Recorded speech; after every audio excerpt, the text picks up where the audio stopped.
Here's something that's going to bother you if you think about it too long. Your technical skills, your strategy, your product, your plan, it doesn't really matter as much as this one thing, whether people actually trust you enough to go with you. Every deal that has fell apart, every team that has underperformed, every partnership that went sideways, somewhere in that story, almost always, there's a relationship that broke down, a trust that wasn't built, and a person who didn't feel seen. In 1936, a man named Dale Carnegie wrote a book about this, and almost 90 years later is still one of the most recommended books in business history. Not because the world hasn't changed, because the people haven't. Today, we're breaking it down for leaders and entrepreneurs who want to build something that actually lasts. You can have the best strategy in the room, but if people don't trust you, none of it moves.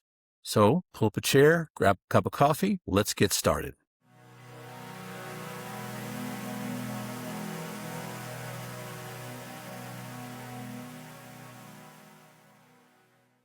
Welcome back to Mind Your Business. I'm Steve Wagner, and today we're doing a book breakdown. And this book is influential to me, and it's called How to Win Friends and Influence People by Dale Carnegie. If you read it, this episode is going to give you a new lens for what you already know. If you haven't, buckle up, because what we're about to cover is going to show up in your business and in your leadership almost immediately. Now, here's my warning before we start. Do not let the title fool you.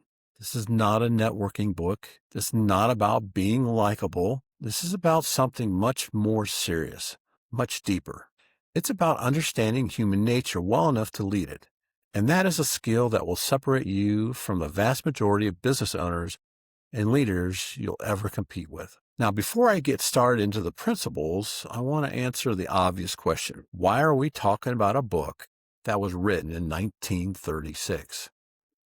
Here's why. We live in the most technologically connected and relationally disconnected era in human history. We have more communication tools than any generation before us and less genuine influence. People have more ways to broadcast and fewer skills to actually connect. Carnegie understood something most modern business education still even misses today. The limiting factor in almost every organization is not strategy or capital. It's the ability to genuinely work with people. Carnegie said, when dealing with people, remember you're not dealing with creatures of logic, but with creatures of emotion. Let me read that again.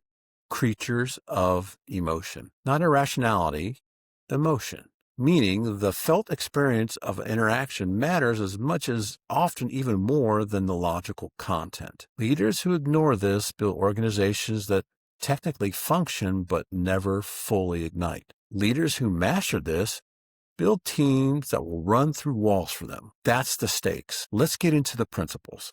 Carnegie's book had dozens of principles across 4 parts. Now I'm going to start pulling 5 that are the most directly applicable to the leaders and entrepreneurs. These are the ones that will change how your team operates, and how your clients feel about you, and how much genuine influence you carry in any room you walk into. Number 1, don't criticize, condemn, or complain. The discipline of the closed mouth. Carnegie opens the whole book with this, and most people read it and think, yeah, okay, that's nice. That's not what this is. This is about understanding that criticism as a management tool almost never produces the result you want. Why? Because when you criticize someone, their first instinct is not to agree with you, it's to defend themselves. That is not a character flaw. That is just basically human wiring. Carnegie said, criticism is futile because it puts the person on the defensive and usually makes them strive to justify themselves. Carnegie studied hundreds of biographies of great leaders and found a consistent pattern. The most effective ones were remarkably slow to criticize and remarkably fast to find what was working. Lincoln, who Carnegie quotes extensively, famously stopped writing angry letters and often realizing that they never really helped. He would actually write the letter and let the anger out on paper and then never send it. For you as a leader, the next time a team member makes a mistake, pause before you respond and ask yourself, what do you want to happen as a result of this conversation? If the answer is growth and correction, criticism is almost never the fastest path there. Curiosity is. Try, hey, Walk through what happened. Instead of, what were you thinking? Watch what changes. Principle number 2, give honest and sincere appreciation. This is probably one of the most underused leadership tools. There's a difference between flattery and genuine appreciation. Carnegie is crystal clear on this. He's not talking about empty praise. He's talking about the real, specific acknowledgement of what someone actually did well. Now, William James said the deepest principle in human nature is the craving to be appreciated. William James was one of the founders of American psychology. Carnegie quotes him here because this isn't a soft sentiment, it's behavioral science. People need to feel their contribution actually matters. In most organizations, that need goes almost entirely unmet. Think about your own team right now. When was the last time you specifically named what someone did well? Not in a performance review, not as a preamble for criticism, but just generally said, hey, I saw that. It mattered. Well done. Appreciation is not soft leadership. It's the currency of trust. And trust is the only thing that makes influence possible. Principle number 3, arouse the other person an eager want. Lead with their agenda, not yours. This is the one that separates average leaders from elite ones. Carnegie puts it simply, but really powerfully. The only way on earth to influence other people is to talk about what they want and show them how to get it. Now think about that. Now think about how most leaders communicate their vision or a change. They lead with what they need, what the company needs, what the number required, what the strategy demands. And Carnegie says flip it. Lead with what the person on the other side of the conversation actually wants. Their growth, their security, their recognition, their impact.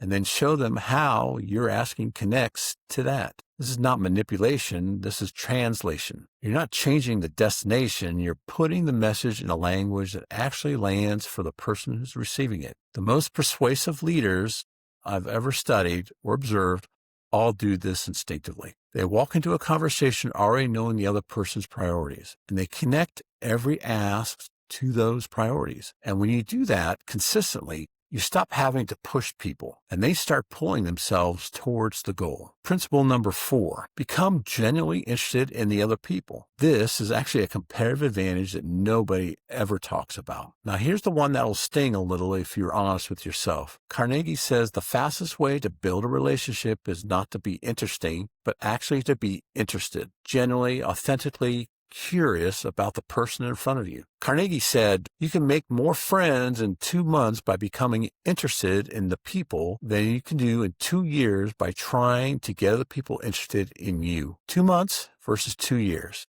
That's not a small difference. Most leaders, if they're honest, walk into conversations thinking about what they need to communicate, what they need to get done, and what they need the other people to do. Now, Carnegie says, walk in curious. Ask about their work. Ask about their challenges and what's not. And then actually listen. This is the principle that transforms one-time transactions into long-term relationships. And in business, long-term relationships are where the real value lives. In your team, with your clients, in your network. The practical discipline here is simple. Before your next significant conversation, spend 60 seconds thinking about the other person. What do they care about? What are they dealing with? What matters to them right now? Then open with that, not with your agenda. Principle number 5, talk in terms of other person's interests. Every conversation is a service opportunity. This one connects with everything. Carnegie observed that the most effective communicators,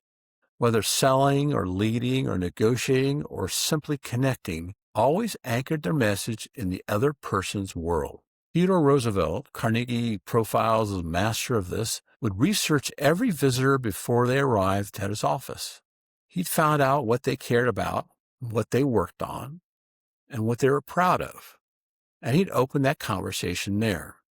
Result? People left conversations with Roosevelt feeling energized and seen and deeply loyal. Not because he was performing interest, but because he had done the actual work of caring enough to know about them. Carnegie said, the royal road to a person's heart is to talk about the things he or she actually treasures the most. In your business, this applies everywhere. In your sales conversations, do you know what your prospects is actually worried about, or are you running your standard deck? In your team meetings, are you leading with the company metrics or with what your people are trying to accomplish? In your client relationships, do you know what they care about beyond the contract? Talk in terms of your interests and you become replaceable. Now, here's how you apply what we just covered. This week, run what I call the Carnegie Leadership Audit. It's 5 questions, one for each principle.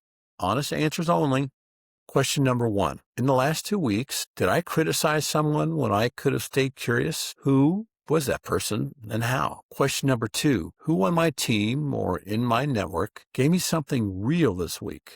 Effort, insight, loyalty, results, and didn't hear me specifically acknowledge it. Fix that this week, not in a performance review now. Question number 3. Think of one relationship in your business that feels stuck or transactional. Do you know what that person actually wants? Not what you need from them, but what they actually want. If not, the next conversation with them should start by finding out. Question number 4.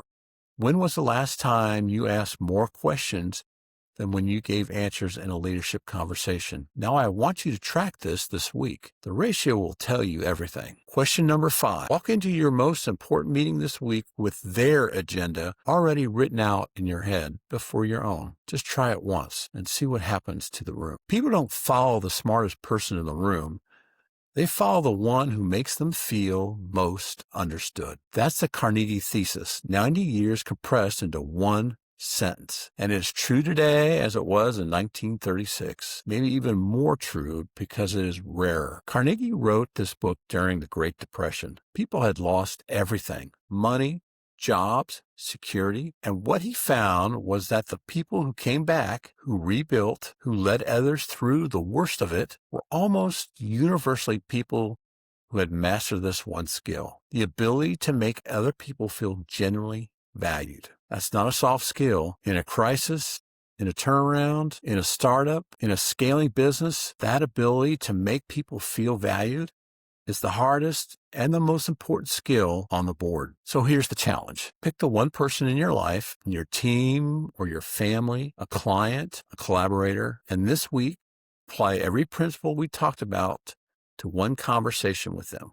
Go in curious, lead with their interests, give them real, specific appreciation. Listen more than you talk and stay out of criticism. One conversation, 5 principles. Give it a shot. Carnegie believed, and the evidence of 90 years and 30 million readers also agree, that the person who masters these skills doesn't just win friends, they build movements. They attract great people. They create organizations where people actually want to show up. That's the business worth building. And it starts with how you treat the next person you talk to. Carnegie said, any fool can criticize and condemn and complain, and most fools actually do. But it takes character and self-control to be understanding and forgiving. Be the leader with character. That's the challenge.